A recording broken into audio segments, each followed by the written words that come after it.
The Ottoman Empire ended with a signature in 1923. But how did it begin? Not with a throne, not even with an army. It began with a dream, quite literally.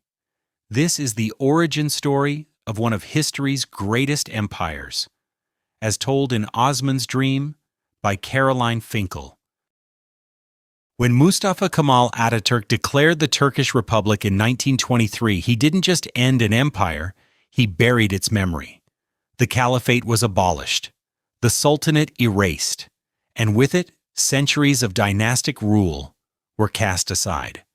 Ataturk's 1927 address to Parliament, famously known as the Speech, painted the Ottoman past as stagnant and tyrannical.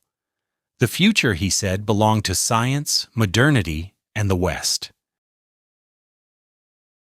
But long before parliaments and republics, there was a dream. Osman, the chieftain of a small Anatolian tribe, once dreamt of a tree growing from his chest, its branches covering the world. A holy man interpreted it. Osman was destined to build an empire. That dream, recorded more than a century later, became the foundation myth of the Ottomans. It wasn't about conquest, it was about divine right. Anatolia in the 13th century was chaos. The Seljuks were fading. The Mongols ruled from afar.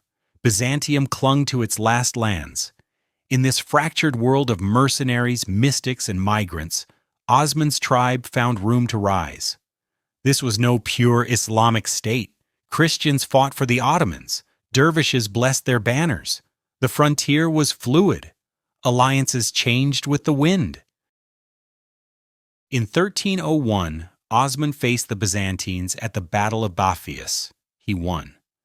Slowly, his son Orhan pushed further, capturing Iznik, laying siege to Izmit, and taking Bursa in 1326.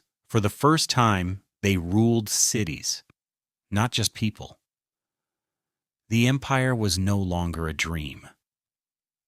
It was built in stone.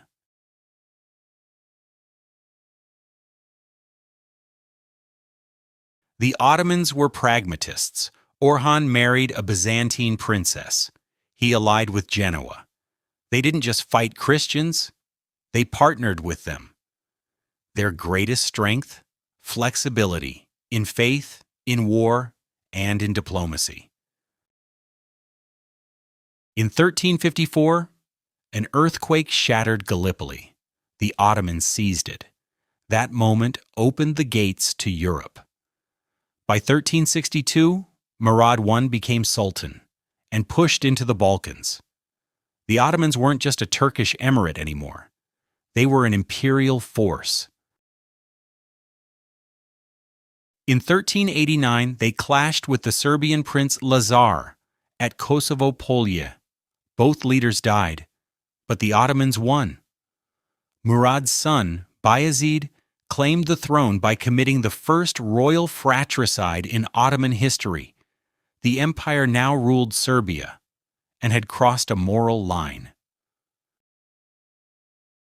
From a dream in a dervish's hut to a dynasty that ruled 3 continents, this was the origin of the Ottomans. Next time, we follow Bayezid, the thunderbolt, and the rise of an empire tested by Timur,